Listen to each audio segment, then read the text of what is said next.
Welcome back to Hannity. The left has reached a whole new low with its attacks against the Tea Party. In a fundraising email to his supporters yesterday, Florida Congressman Alan Grayson included this picture of a burning cross with the cross as the letter T for Tea Party, as you can see here.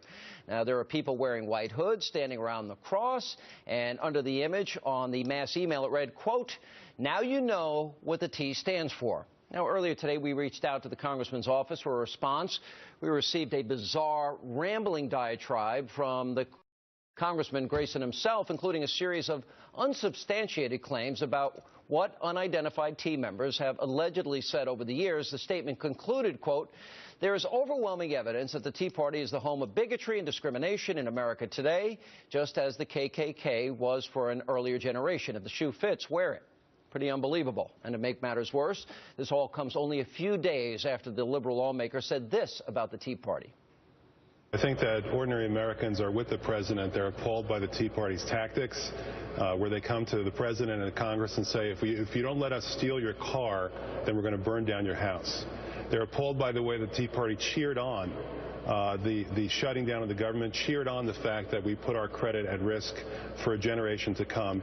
And they're appalled by the enormous expense, the fact that this shutdown ended up costing America $24 billion. That's almost $100 for every man, woman, and child in this country. Frankly, they want their money back, and they want the Tea Party out of their lives. At this point, the Tea Party is no more popular than the Klan. Here with reaction from the TeaParty.net, Hannity and Innis and Democratic strategist Richard Fowler. Gentlemen, welcome to the program. Hannity, thank you. I'm a proud member of the Tea Party. I have been at rallies. Most Tea Party people I know, they clean up after themselves.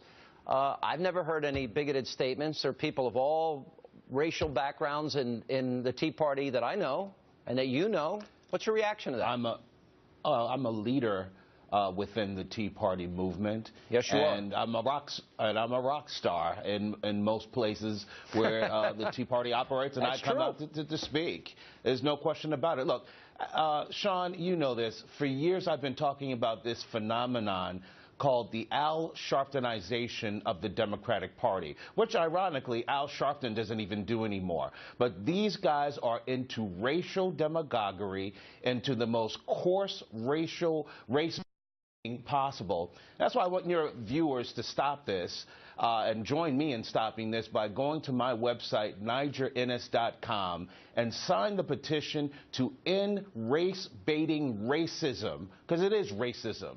End it now. What do you think, Richard Fowler? I mean, you going to stand by what members of your party are saying? Listen, I think there's a lot of people that have called the Tea Party names over the past couple of weeks, including formerly one of their own, Why don't you answer John my McCain. question? Are you going to stand by and are you going to support that statement by Alan Grayson, a member of your party? Do you think that's appropriate? Well, Alan Grayson has been very clear to say that the Tea Party has held this country hostage and wasted $24 billion He's comparing it to the Klan. Money. I mean, I don't know what part of this question you're having a hard time understanding, but I'll say it slowly, if you need it said slowly. Do you support and agree with, do you condone what he said? Listen, Sean, like I said, I think there's a lot of people calling the Tea Party names. I didn't ask you if there's a lot of people. Let me say it again even slower. Do you agree and support what Alan Grayson said? That's a yes or no question.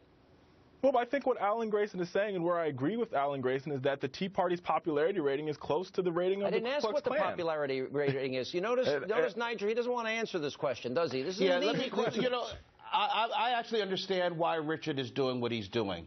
He's trying to distract the American people, and of course the Democrats want to make the Tea Party the issue, and they want to destroy the Tea Party. I wish there were not establishment Republicans helping them to try to do that. But I can understand what Richard is doing. He's trying to distract from the fact that we are $17 trillion in debt, that there are nearly 50 million Americans on food stamps, that women employment is the lowest in 24 years. And this is after 7 years of a Democrat-controlled Senate, after 5 years of a Democrat presidency. And check this out, Richard. I'd like you to comment on this. In a YouGov poll conducted last summer, by 2-to-1, Democrats believe the American dream is dead. So with those types of abysmal statistics under Democratic leadership and a nihilism that exists among Democrats, I don't blame you, Richard, for trying to make the Tea Party the issue.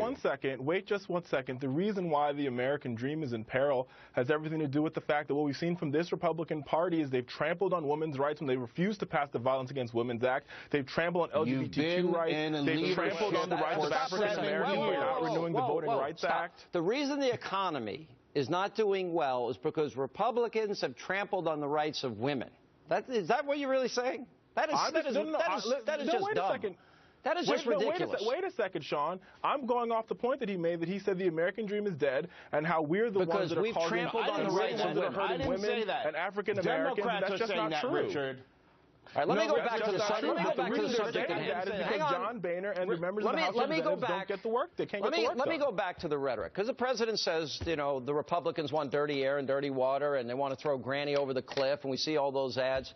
You know, the president also lectures on discourse in this country. And I ask you a simple question about Alan Grayson calling Tea Party members, comparing them to the Klan, and you don't have the moral strength and fortitude to say that's just inappropriate, that's not true, and that's wrong. Are politics that important to you? That you cannot just state the obvious, that was dumb of him to say it, and it's inaccurate and untrue. Do you have the integrity to just admit that? I'll ask you one last time. Wait a minute, Sean. The argument that I think is very clear here is that Democrats are the only ones throwing names at the Tea Party. John McCain has thrown names at the Tea Party. Give me an example. Give me an example. Give me an example.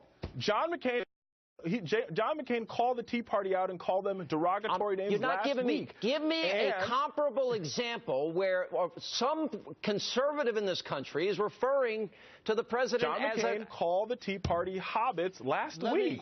John McCain is a Republican, and he's not a conservative. And if the Republicans most conservatives don't even agree with him. Democrats are throwing stones at the Tea Party. Perception shapes reality. There has to be a problem. You answered our question. You don't have the courage to do it, so I got it. We'll give the last word to Nigel. Richard, I hope you join the millions of Americans that are sick of this race-baiting racism that's an insult to our heritage as black Americans. Go to nigerinnis.com, Richard, and be the first one to sign on to the petition.